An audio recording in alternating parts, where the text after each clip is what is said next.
بے شک اللہ نے مومنوں سے ان کی جانیں اور ان کے اموال خرید لیے ہیں، اس کے بدلے کہ یقیناً ان کے لیے جنت ہے، وہ اللہ کے راستے میں لڑتے ہیں بس قتل کرتے ہیں اور کیے جاتے ہیں۔ یہ تورات اور انجیل اور قرآن میں اس کے ذمے پکا وعدہ ہے، اور اللہ سے زیادہ اپنا وعدہ پورا کرنے والا کون ہے؟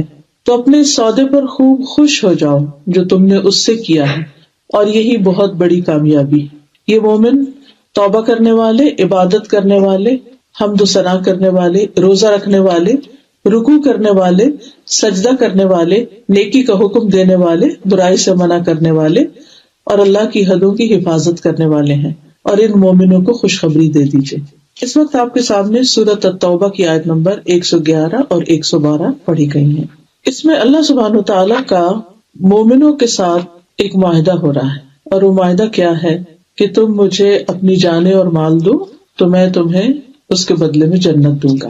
انسان کی فطرت میں ہے، انسان کے اندر یہ چیز ہے کہ وہ تجارت کر کے اس سے نفع کمانا چاہتا ہے، اور جب وہ کچھ دیتا ہے تو اس کے بدلے میں کچھ لینا چاہتا ہے۔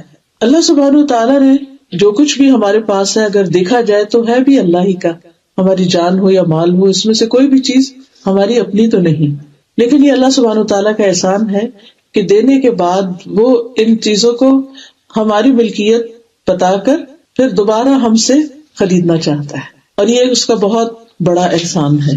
یہ ایک طرح کی تجارت ہے۔ اس تجارت کا ذکر سورۃ الصف میں بھی آتا ہے، جس میں اللہ تعالیٰ فرماتے ہیں یا ایھا الذین آمنوا هل ادلکم علی تجارۃ تنجیکم من عذاب علیم، اے ایمان والو کیا میں تمہیں ایسی تجارت کے بارے میں بتاؤں جو تمہیں دردناک عذاب سے بچا دے۔ وہاں کیا بتایا؟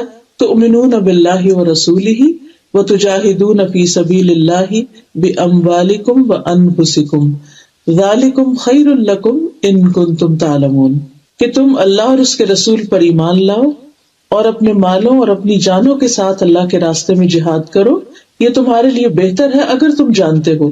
وہ تمہیں تمہارے گناہ معاف کر دے گا اور تمہیں ایسے باغوں میں داخل کرے گا جن کے نیچے نہریں بہتی ہیں، اور رہنے کی پاکیزہ جگہوں میں جو ہمیشہ کے رہنے کے باغوں میں ہے، یہی بہت بڑی کامیابی ہے۔ اور ایک اور چیز جسے تم پسند کرتے ہو، اللہ کی طرف سے مدد اور قریبی فتح، اور ایمان والوں کو خوشخبری سنا دو۔ تو بنیادی طور پر جتنی بھی نعمتیں ہمیں ملی ہیں اس میں سے دو چیزیں ہمیں بہت ہی محبوب ہوتی ہیں، ایک ہماری اپنی جان، ہماری اپنی زندگی، اور دوسرے ہمارا مال۔ اور اپنی جانوں میں پھر اپنی اولاد اور اپنے قریبی رشتے دار بھی شامل ہو جاتے ہیں، لیکن یہاں بیسیکلی اپنی ہی جان یا اپنی ذات کی بات کی گئی ہے کہ تم ان دو چیزوں کو اللہ کے ہاں بیچ دو۔ کسی بھی چیز کو بیچنے کا مطلب یہ ہے کہ پھر اس کے بعد وہ چیز ہماری نہیں، وہ اللہ کی ہو گئی، اور اللہ سبحانہ تعالیٰ اسے جیسے چاہے پھر اس کے مطابق ہمیں اس کو خرچ کرنا ہے۔ گویا ہمیں اپنی زندگی اور ہمیں اپنا مال اپنی نہیں اللہ کی مرضی کے مطابق استعمال کرنا ہے، اور اس کا بدلہ کیا ہے؟ جنت ہے۔ اور اس میں آپ دیکھیے کہ آگے جو اللہ کے راستے میں جنگ کی بات ہے اور پھر مارنے اور مرنے کی بات ہے، تو یہ دراصل اس بات کا سمبل ہے کہ ایسے لوگ اللہ کی راہ میں اپنی ہر پیاری سے پیاری چیز دے سکتے ہیں، حتیٰ کہ وہ اپنی جان بھی دے سکتے ہیں۔ اگرچہ ہر شخص سے اس بات کا مطالبہ نہیں اور ہر شخص کے بس میں نہیں، لیکن مطلب اس کا یہ ہے کہ جب کوئی شخص سچے معنوں میں، حقیقی معنوں میں اللہ سبحانہ وتعالیٰ سے اس چیز کا سودا کر لیتا ہے، دینا چاہتا ہے، تو پھر اس کے بعد اس کو کچھ بھی دینا اللہ کے راستے میں مشکل نہیں لگتا۔ اب دیکھیے جان دینا تو بہت بڑی بات ہے، لیکن ہماری ذات کی شکل میں ہمارے پاس جو کچھ ہے، ہمارا ٹیلنٹ ہے، ہماری جسمانی قوت ہے، ہمارا ٹائم ہے، ہمارے پاس جو کچھ بھی ہے جس کے ہم خود مالک ہیں، یعنی جو ہمارے اختیار میں ہے، جو ہمارے کنٹرول میں ہے، جو ہمارے پاس ہے، اور وہ کیا ہے ہمارے پاس؟ ہمارا اپنا آپ۔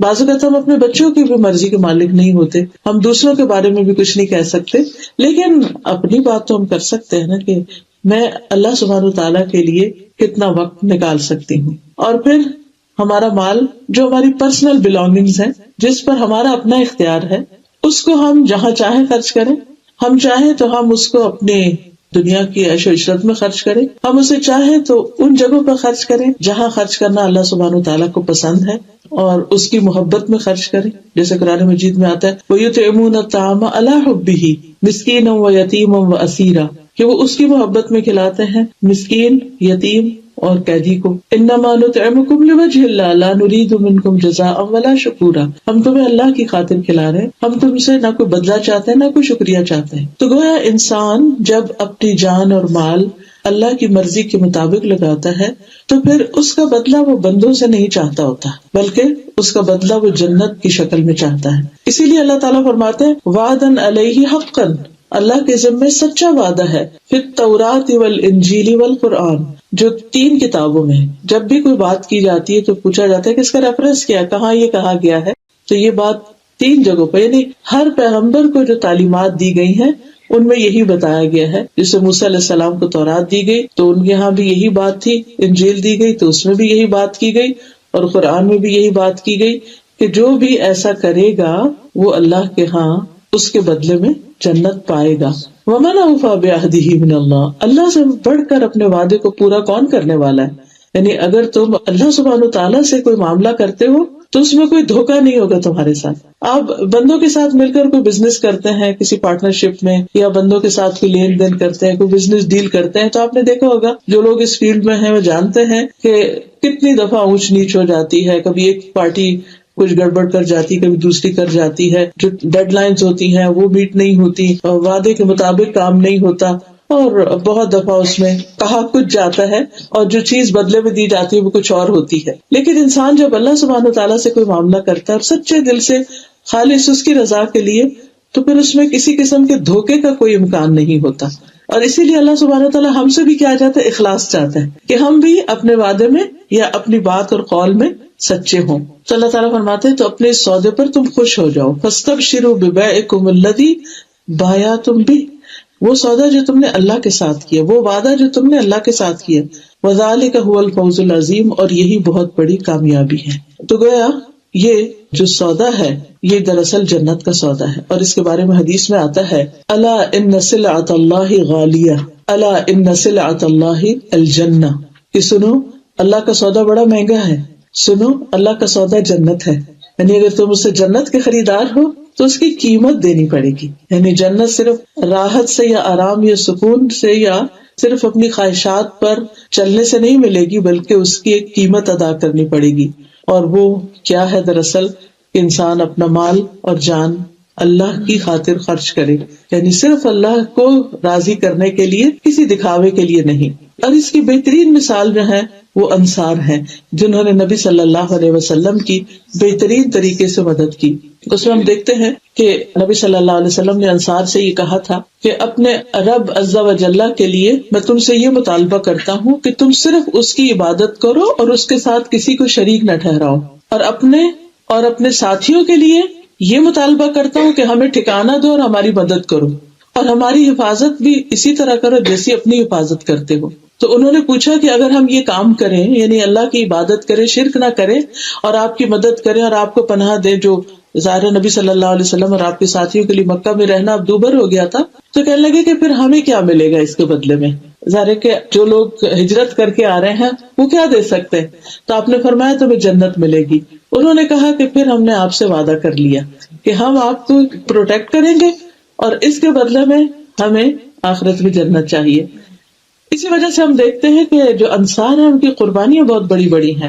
مثلا ابو طلحہ ہیں، ان کے واقعہ سب نے سنا ہوگا، جب لن تنالوا البر حتی تنفقوا کی بات آئی تو وہ مدینہ میں ایک بہت خوبصورت باغ کے مالک تھے، اور وہ فوراً آگے اللہ کے رسول صلی اللہ علیہ وسلم کے پاس یہ آیت سن کر کہ اللہ کے رسول صلی اللہ علیہ وسلم میرا یہ باغ پسندیدہ ترین ہے، میں اسے اللہ کے راہ میں دینا چاہتا ہوں۔ تو آپ صلی اللہ علیہ وسلم نے فرمایا کہ جو بات تم نے کہی وہ میں نے سن لی، یعنی تمہاری نیت قبول ہو گئی ہے، اور میں یہ مناسب سمجھتا ہوں کہ تم اسے اپنے قریبی رشتہ داروں میں خرچ کر دو۔ اب آپ دیکھیے کہ قریبی رشتہ داروں میں بعض اوقات خرچ کرنا بڑا مشکل کام ہوتا ہے، کیونکہ عموماً ان کی طرف سے کوئی اکنالجمنٹ نہیں ہوتی، کوئی تھینکس نہیں ہوتی، وہ فار گرانٹیڈ لیتے ہیں ہر چیز کو، اور لے کر بھی بعض اوقات راضی نہیں ہوتے، خوش نہیں ہوتے، کچھ نہ کچھ، خصوصاً اگر کوئی رشتہ دار مالدار ہو اور وہ ان کے مقابلے میں کم حیثیت کے ہوں، تو پھر تو شکایات ساری زندگی کے لیے باقی رہتی ہیں، کیونکہ ان کی ایکسپیکٹیشنز بہت زیادہ ہو جاتی ہیں، تو اس میں آپ کچھ بھی کریں تو اس کے بدلے میں آپ کو کچھ نظر نہیں آتا۔ لیکن یہاں پر آپ دیکھیے کہ ابو طلحہ نے کہا کہ ٹھیک ہے، میں اس کو ایسا ہی کروں گا۔ چنانچہ انہوں نے اپنے کزنز وغیرہ، چچا کے بیٹوں وغیرہ کو وہ اپنا باغ جو تھا وہ تقسیم کر دیا۔ اسی طرح ہم دیکھتے ہیں کہ متعدد مواقع ہیں اور مدینہ میں طرح طرح کے وفد آ رہے ہیں. ایک وفد آیا اور وہ بہت ہی مشکل اور تکلیف دہ حالت میں تھا. ان کے جسم پر چیتڑے لٹکے ہوئے تھے, ان کے پاس کھانے کو کچھ نہیں تھا. تو نبی صلی اللہ علیہ وسلم نے جب لوگوں سے کہا تو ہر شخص کچھ نہ کچھ اپنے گھر سے لے آیا اور ان کی مدد کی. تو انصار میں سے ایک آدمی ایک تھیلی لایا اور وہ اتنی بڑی تھیلی تھی کہ خود اس کو اٹھانے سے عاجز تھا. پھر اس کے بعد یہ کہ ایک کے بعد ایک یعنی ایک دوسرے کو دیکھ کے سب کو موٹیویشن ہوئی. اور اس وقت نبی صلی اللہ علیہ وسلم کا چہرہ ایسے تھا جیسے اس پر سونا چمک رہا ہو, یعنی آپ بے پناہ خوش ہو رہے تھے. آپ صلی اللہ علیہ وسلم نے ایک موقع پر فرمایا, لوگوں اللہ کے دیے ہوئے اس مال کے بدلے اپنے نفسوں کو خرید لو. اگر تم میں سے کوئی بخل کرے کہ اپنا مال لوگوں کو نہ دے تو وہ اپنے آپ سے شروع کرے اور خود پر صدقہ کرے.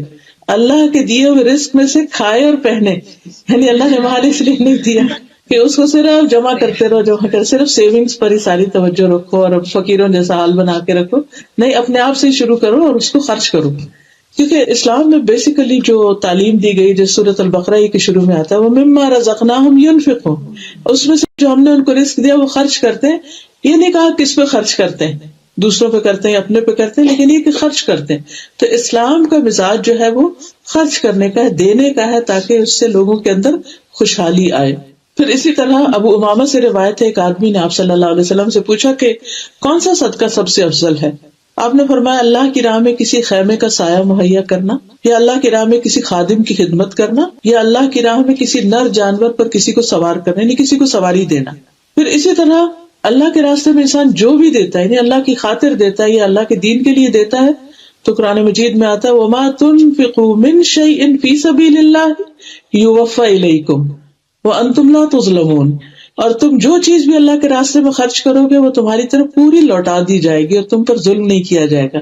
یعنی اللہ سبحانہ تعالیٰ کو تو اس کی ضرورت ہی نہیں ہے, اور یہ نہیں کہ تمہارے مالوں میں سے کم ہو جائے گا, اللہ تعالیٰ تمہیں واپس لوٹائے گا. حتیٰ کہ ایک کھجور ہی کیوں نہ ہو, جس کے بارے میں وہ حدیث آتی کہ آگ سے بچنے کی فکر کرو, خواہ کھجور کا ایک ٹکڑا ہی کیوں نہ, یعنی پوری کھجور بھی نہ ہو, اگر ٹکڑا بھی ہے تو وہ بھی. پھر اسی طرح فی سبیل اللہ دینے کی مثال سورۃ البقرہ میں آتی ہے کہ ایک دانہ جو ہے وہ 700 دانوں کے برابر ہو جاتا ہے, یعنی زیادہ سے زیادہ اس کا اجر و ثواب ہے. رسول اللہ صلی اللہ علیہ وسلم نے بھی فرمایا, سنن ترمذی کی روایت ہے, آپ نے فرمایا کہ جس نے اللہ کی راہ میں کوئی چیز خرچ کی اس کے لیے اس کا 700 گنا اجر لکھا جاتا ہے. پھر اسی طرح جہاں تک جان لگانے کی بات ہے تو اس میں آپ دیکھیے کہ اللہ کے راستے میں چھوٹی سے چھوٹی تکلیف بھی جو ہے, یعنی چاہے جسم کی تھکاوٹ ہی کیوں نہ ہو, یا انسان کسی قسم کی کوئی جسمانی تکلیف کو بیماری آ جاتی ہے, کچھ بھی ہوتا ہے اس کو, تو یہ ساری چیزیں اللہ سبحانہ تعالیٰ کے ہاں قابل قبول ہیں اور ان کے لیے اللہ کے وعدے بھی ہیں. رسول اللہ صلی اللہ علیہ وسلم نے فرمایا کہ اللہ کی راہ میں جہاد کرو, کیونکہ اللہ کے راستے میں جہاد کرنا جنت کے دروازوں میں سے ایک دروازہ ہے جس کے ذریعے اللہ انسان کو غم اور پریشانی سے نجات عطا کرتا ہے. یعنی جہاد کا مطلب صرف قتال نہیں ہوتا کہ آپ میدان جنگ میں کوئی لڑائی کرنے کے لیے جائیں, اور خواتین کے لیے تو ویسے بھی نہیں ہے. خواتین نے ایک مرتبہ پوچھا کہ مرد تو ایسے اور ایسے کام کرتے تو ہم کیا کریں, تو آپ نے فرمایا تمہارا جہاد حج ہی ہے. یعنی اگر خواتین حج بھی کر لیتے ہیں, ایک مشقت والا کام ہے, تو وہ بھی ان کا بہت بڑا جہاد ہے.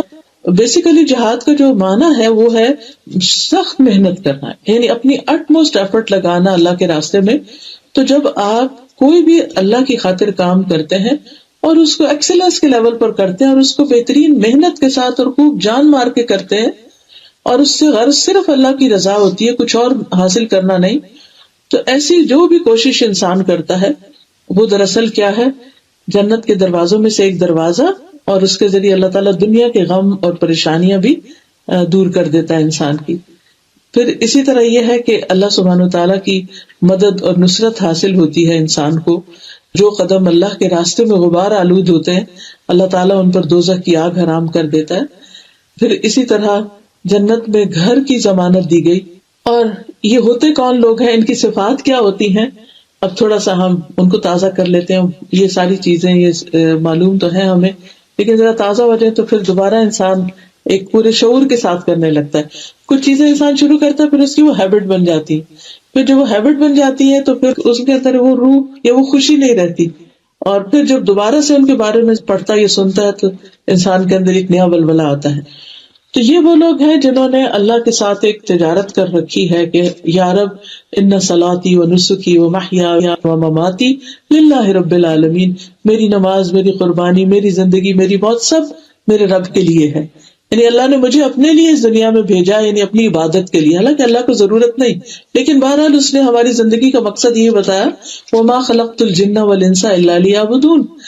تو جب ہم اس کی عبادت کے لیے، تو یہ عبادت خالص اس کے لیے، وما امروا الا لیعبدوا اللہ مخلصین لہ الدین، اور انہیں حکم یہی دیا گیا کہ وہ اللہ کے لیے عبادت کریں، دین کو صرف اس کے لیے خالص کرتے ہوئے. تو جب انسان خالصتاً اللہ کے لیے اپنی ہر چیز کرتا ہے تو پھر ایسے لوگوں کی زندگی میں کیا نظر آتا ہے، ان کے کردار میں کیا خوبیاں ہوتی ہیں، ان کے اخلاق میں، ان کے معاملات میں کیا چیزیں ہوتی ہیں، ان کے جو مین ہائی لائٹس ہیں وہ اگلی آیت میں بتا دیے گئے ہیں کہ جب کسی شخص نے سودا کر لیا تو پھر اس کی زندگی میں یہ چینجز آئیں گے.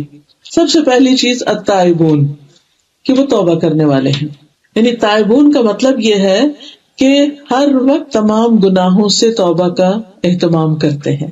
چھوٹی غلطی ہو یا بڑی غلطی ہو، اس پر بار بار پلٹتے ہیں، اس کا احساس کرتے ہیں، اس پر نادم ہوتے ہیں، اس پر شرمندہ ہوتے ہیں، اور یہ ان کی خاص صفت ہے. جسے قرآن مجید میں آتا ہے سورۃ آل عمران 135 میں، والذین اذا فعلوا فاحشۃ او ظلموا انفسهم ذکروا اللہ فاستغفروا لذنوبهم ومن يغفر الذنوب الا اللہ ولم يصروا على ما فعلوا وهم يعلمون. ایسے لوگوں سے جب کوئی برا کام ہو جاتا ہے یا اپنے اوپر ظلم کر بیٹھتے ہیں تو اللہ انہیں فوراً یاد آ جاتا ہے اور وہ اپنے گناہوں کی معافی مانگتے ہیں. اور اللہ کے سوا کون ہے جو گناہ معاف کر سکتا، اور وہ جانتے بوجھتے اپنے کیے پر اصرار نہیں کرتے. یعنی ان لوگوں کی سب سے بنیادی خصوصیت، کیریکٹرسٹک کیا ہے کہ وہ غلطی پر اصرار نہیں کرتے، غلطی پہ جم نہیں جاتے، غلطی کی جسٹیفیکیشن نہیں دینے لگتے، بلکہ غلطی مان کر فوراً واپس اپنی اصلی حالت میں آتے ہیں.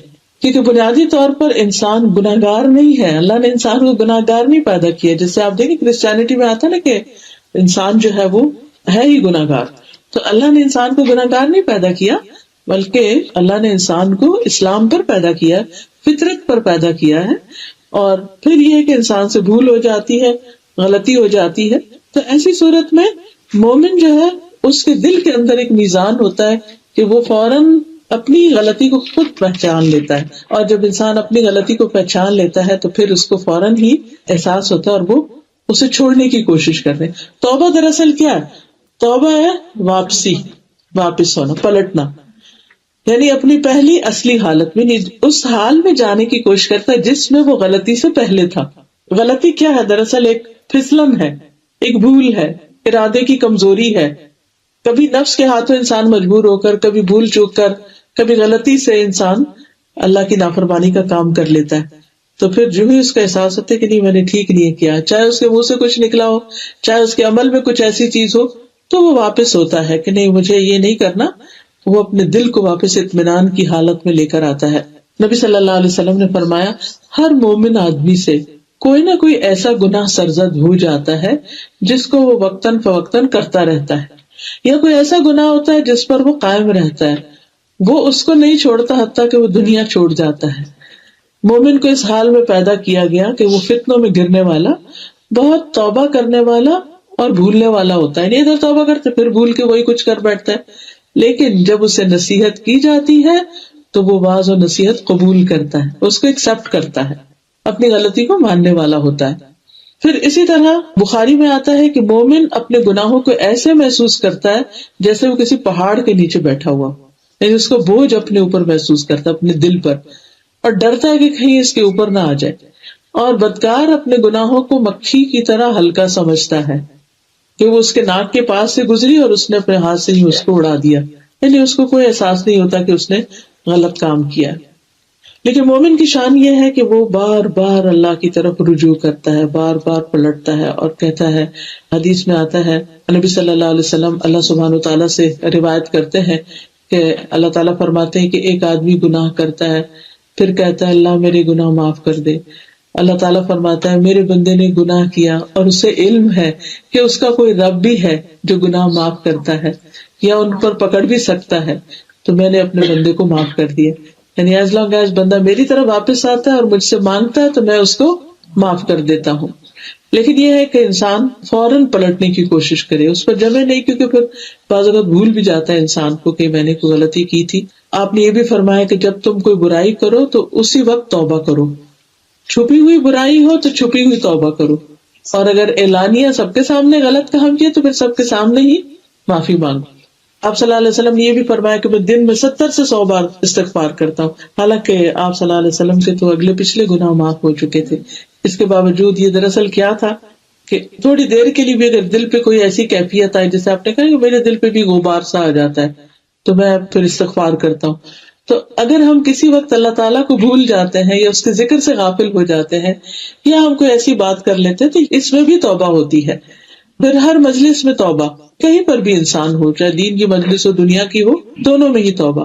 اور ایسے لوگ اللہ کے محبوب بندے ہیں. ان اللہ یحب التوابین ویحب المتطہرین. اور ہر آدمی خطا کار ہے, اور بہترین خطا کار وہ ہیں جو توبہ کر لیتے ہیں. اور اسی میں انسان کے لیے فلاح بھی ہے, اور پھر یہ کہ جنت میں داخلے کا ذریعہ بھی یہی ہے. یا ایھا الذین آمنوا توبوا الی اللہ توبۃ نصوحا عسى ربکم ان یکفر عنکم سیئاتکم وَيُدْخِلَكُمْ جَنَّاتٍ تَجْرِي مِن تَحْتِهَا الْأَنْهَارُ. کہ توبہ کر لو, سچی توبہ, امید ہے کہ تمہارا رب تمہارے سے برائیاں دور کر دے گا اور تمہیں ایسی جنتوں میں داخل کرے گا جن کے نیچے نہریں بہ رہی ہیں. دوسری صفت جو یہاں بتائی گئی اللہ سبحانہ وتعالیٰ کے ساتھ سودا کرنے والوں کی, بزنس ڈیل کرنے والوں کی, وہ ہے العابدون, عبادت کرنے والے لوگ ہوتے ہیں. یعنی چونکہ اس سودے میں یہ کہ اللہ ہم نے اپنی جان تجھے دی, تو پھر کیا ہے, پھر اپنی نیند اور اپنا آرام اور وہ چیزیں چھوڑ کر اللہ کے حضور عبادت کرتے ہیں. اور اس میں عبادت میں سب سے اہم ترین چیز جو ہے وہ اپنے فرائض کی ادائیگی ہے. چاہے نماز ہو, روزہ ہو, حج ہو, زکوٰۃ ہو, کچھ بھی ہو, تو اس میں فرض کی ادائیگی, پھر فرض کی ادائیگی کے بعد نوافل کی بھی ادائیگی. اور ان لوگوں کی صفت قرآن مجید میں دوسری جگہ یہ بتائی گئی ہے, رجال لا تلہیہم تجارۃ ولا بیع عن ذکر اللہ وإقام الصلاة وإيتاء الزکاة یخافون یوما تتقلب فیہ القلوب والابصار. وہ لوگ جنہیں اللہ کے ذکر, نماز قائم کرنے اور زکوٰۃ دینے سے نہ تجارت غافل کرتی ہے نہ خرید و فروخت. یعنی تجارت ہے کہ انسان خود کو بزنس کرے, اور خرید و فروخت کیا جیسے انسان بازار میں جا کے کچھ اپنے لیے خریدتا ہے. یعنی ان کا ٹائم ٹیبل نمازوں کے ارد گرد ہوتا ہے, نہ کہ سارا ٹائم ٹیبل بنا کے کہیں نہ کہیں نماز ادھر ادھر فٹ کر دے انسان. وہ اس دن سے ڈرتے ہیں جس میں دل اور آنکھیں الٹ جائیں گی, یعنی خوف کے مارے. اسود کہتے ہیں میں نے عائشہ رضی اللہ تعالیٰ عنہ سے پوچھا کہ نبی صلی اللہ علیہ وسلم اپنے گھر میں کیا کیا کرتے تھے, تو انہوں نے کہا آپ اپنے گھر کے کام کاج کرتے تھے, اپنے گھر والوں کی خدمت کرتے تھے, اور جب نماز کا وقت ہوتا تو سب کچھ چھوڑ کر نماز کے لیے چلے جاتے تھے. تو یہ ایک بہترین نمونہ ہے آپ کا ہمارے لیے کہ گھر میں گھر والوں کے ساتھ مل جل کر رہنا, جو بھی کام کاج ہے, جو بھی ذمہ داری ہے, لیکن جب نماز کا وقت آئے تو فوراً اللہ کے حضور حاضر ہونا. اور یہ حدیث بھی بڑی خوبصورت ہے جس میں آپ صلی اللہ علیہ وسلم نے فرمایا کہ اللہ تعالیٰ فرماتے کہ میرا بندہ جن جن باتوں سے میرا قرب حاصل کرتا ہے, میرے قریب ہوتا ہے, ان میں کوئی عبادت مجھے اس سے زیادہ محبوب نہیں جو میں نے اس پر فرض کی ہے.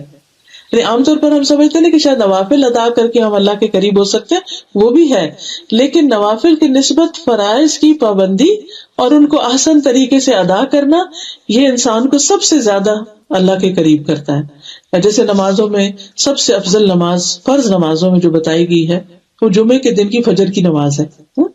نفل نمازوں میں سب سے افضل تہجد کی نماز ہے. تو اب آپ دیکھیے کہ ہم سب نماز پڑھتے ہیں, لیکن ان کے بھی آپس میں پھر درجات ہیں. کچھ اوقات دوسروں کے مقابلے میں زیادہ اجر و ثواب کا باعث ہوتے ہیں.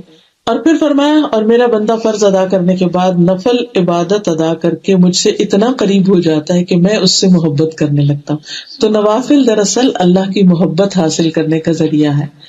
ہم سب کا اندر سے دل تو یہی چاہتا ہے اللہ ہم سے محبت کرے, لیکن یہ اسی صورت میں ہو سکتی ہے کہ پہلے فرض کی ادائیگی اور اس کے بعد پھر ایکسٹرا بھی.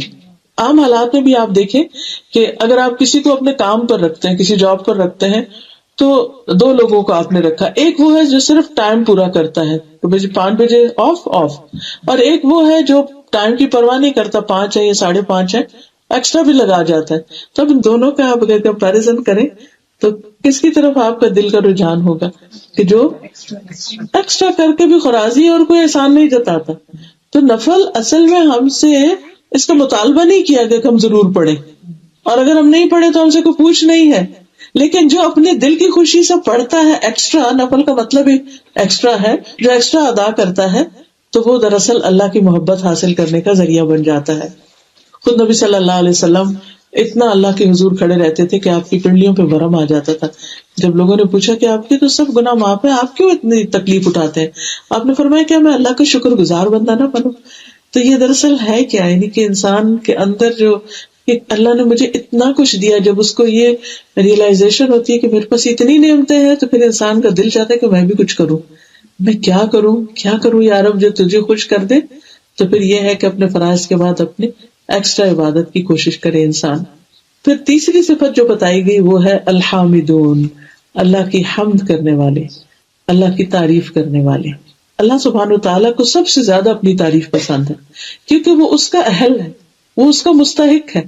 اب دیکھیے کہ ہمارے پاس کوئی بھی چیز جس کی بنا پر لوگ ہماری تعریف کریں وہ پرماننٹ نہیں ہے ہماری، اور نہ اپنی ہے. اگر کوئی کسی کی شکل و صورت پہ کرتا ہے تو وہ بھی اللہ کی بنائی ہوئی ہے، اگر کوئی کسی کی ذہانت پر کرتا ہے تو وہ بھی اللہ کی دی ہوئی ہے، کسی کی اولاد کی کوئی تعریف کرتا ہے وہ بھی اللہ ہی کی دی ہوئی ہے.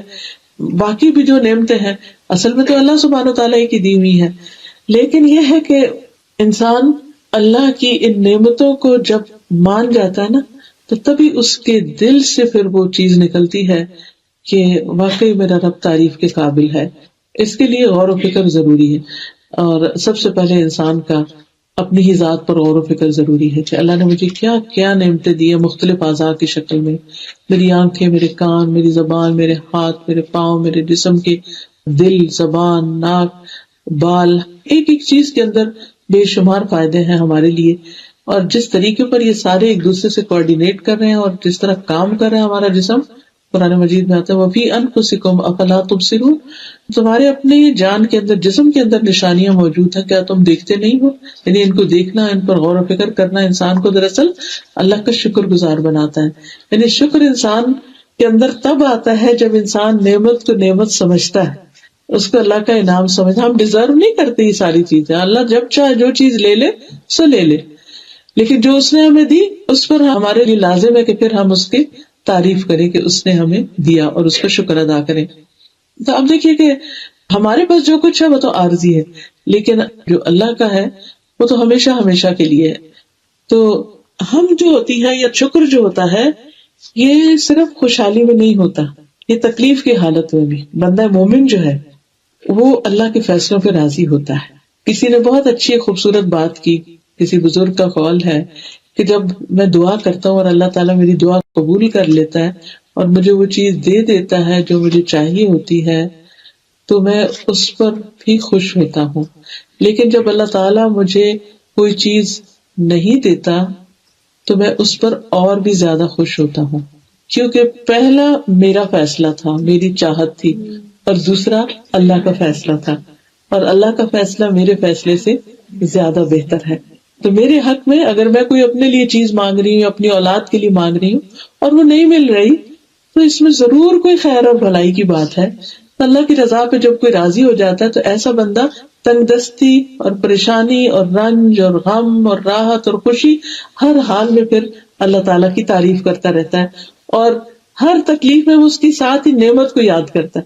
کیونکہ کوئی تکلیف ایسی نہیں زندگی میں کہ جس کے ساتھ ہمیں نعمتیں نہ ملی ہوں، یعنی اس کے علاوہ ہمارے پاس بے شمار نعمتیں ہوتی. تو تعریف صرف وہ کر سکتا ہے جو تکلیف کے وقت نعمت دیکھ سکتا ہو. اور سب سے پہلے لفظ جو اللہ تعالیٰ نے آدم علیہ السلام کو سکھائے تھے وہ الحمدللہ ہی کے تھے. حدیث میں آتا ہے کہ اللہ سبحانہ تعالیٰ نے جب آدم علیہ السلام کو پیدا کیا اور ان میں روح پھونکی اور وہ روح ان کے سر تک پہنچی تو ان کو چھینک آئی اور کہا الحمدللہ رب العالمین. یعنی اللہ تعالیٰ نے ان کے اندر یہ یعنی لفظ ایک طرح سے ڈال دیے.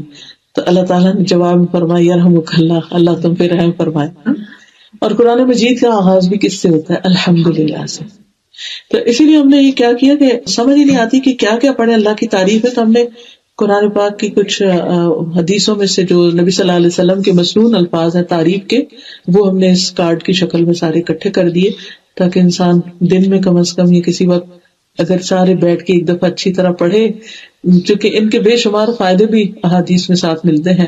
کہ کس طرح اللہ تعالیٰ بندے سے راضی ہوتا ہے جب بندہ ان الفاظ میں اللہ تعالیٰ کی تعریف کرتا ہے. ایک شخص جو شاعر تھے وہ نبی صلی اللہ علیہ وسلم کے پاس آئے, کہنے لگے کہ یا رسول اللہ, میں نے شعر میں اپنے رب کی مدح کی ہے. تو آپ نے فرمایا کہ بے شک تمہارا رب اس کو پسند کرتا ہے, اور آپ نے فرمایا کہ ہم سے بڑھ کر کوئی چیز اللہ کو زیادہ محبوب نہیں. یعنی اللہ تعالیٰ بندے سے اس وقت بہت راضی ہوتا ہے جب بندہ اللہ کی تعریف کر رہا ہوتا ہے, حمد کر رہا ہوتا ہے. اور قیامت کے دن افضل ترین بندے وہ ہوں گے جن کے بارے میں آتا ہے کہ افضل عباد اللہ یوم القیامت الحمادون. اللہ کے افضل ترین بندے قیامت کے دن وہ ہیں جو بہت زیادہ اللہ کی تعریف کرتے ہیں, ہر حال میں تعریف کرنے والے. اور سب سے افضل تعریف جو ہے وہ الحمدللہ کہنا ہے, جو میزان کو بھر دیتا ہے. یعنی اللہ اتنا خوش ہوتا ہے کہ اتنا اس کے بدلے میں عطا کرتا ہے. اور یہ بھی ساتھ یہ کہ الحمدللہ کثیرا, اللہ کی تعریف بہت ہی زیادہ. اور خصوصاً جب نماز میں رکوع سے کھڑے ہوتے ہیں تو ایک شخص نے ربنا ولک الحمد کے آگے خود ہی اضافہ کر دیا محبت میں, حمدن کثیرا طیبا مبارکا فیہ. تو آپ نے فرمایا 30 سے زیادہ فرشتے اس کو اٹھانے کے لیے آئے تھے, نہیں اتنا زیادہ اللہ اس سے راضی ہوا. پھر اسی طرح سب سے پہلا کلمہ صبح اٹھتے ہی ہم کیا کہتے ہیں, الحمدللہ الذی احیانا بعد ما اماتنا. اسی طرح نبی صلی اللہ علیہ وسلم جب بستر پر جاتے تھے تو رات کو آخری جو باتیں دعائیں پڑھتے ان میں بھی الحمدللہ الذی اطعمنا وسقانا وکفانا وآوانا وکم ممن لا کافی لہ وکم ممن لا موی لہ. کتنے ہی ایسے ہیں جن کو کفایت کرنے والا کوئی نہیں, نہ ہی ان کا کوئی ٹھکانہ ہے. پھر اسی طرح سبح بحمد ربک بالعشی والابکار, صبح و شام خاص طور پر اللہ کی تعریف بیان کرنی چاہیے. پھر جو شخص ہر لقمے یا گھونٹ پر الحمدللہ کہتا ہے اللہ سبحانہ وتعالیٰ اس سے راضی ہو جاتا ہے. ہم کہتے ہیں یا اللہ تو راضی ہو جائے, اللہ تو راضی ہو جائے. کھانا پینا تو سب کے ساتھ ہی ہے, تو کتنی دیر لگتی ہے کہ ایک دفعہ پینے کے بعد جب گلاس آپ نیچے کریں تو اتنی دیر میں الحمدللہ بھی کہہ سکتے ہیں. ہم پینے کے دوران سانس تو لینا ہی ہوتا ہے, اور اسی لیے 3 سانسوں کا بھی حکم ہے کہ انسان ٹھہر ٹھہر کے پیے. پھر اسی طرح لباس پہنتے ہوئے الحمدللہ الذی کسانی ھذا, اللہ کا شکر جس نے مجھے یہ پہنایا. پھر اسی طرح کسی مصیبت سے زدہ شخص کو دیکھ کر انسان الحمدللہ کہے کہ اللہ کا شکر ہے جس نے مجھے اس سے بچا لیا. آفانی مما ابتلاک بہ وفضلنی علی کثیر ممن خلق تفضیلا. پھر اسی طرح اگر کوئی تکلیف دہ حالت ہو تو اس میں بھی الحمدللہ علی کل حال پڑھے کہ ہر حال میں اللہ کا شکر, کیونکہ نبی صلی اللہ علیہ وسلم ایسے ہی کیا کرتے تھے. حتیٰ کہ جب کسی کا بچہ فوت ہوتا ہے تو اس وقت بھی انسان اگر الحمدللہ کہتا ہے تو اللہ سبحانہ تعالیٰ فرشتوں سے خاص طور پہ پوچھتے ہیں کہ جب تم نے میرے بندے کے بچے کی جان لی تو وہ کیا کہہ رہا تھا, تو وہ بتاتے ہیں کہ وہ تیری تعریف کر رہا تھا, یعنی تجھ سے راضی تھا.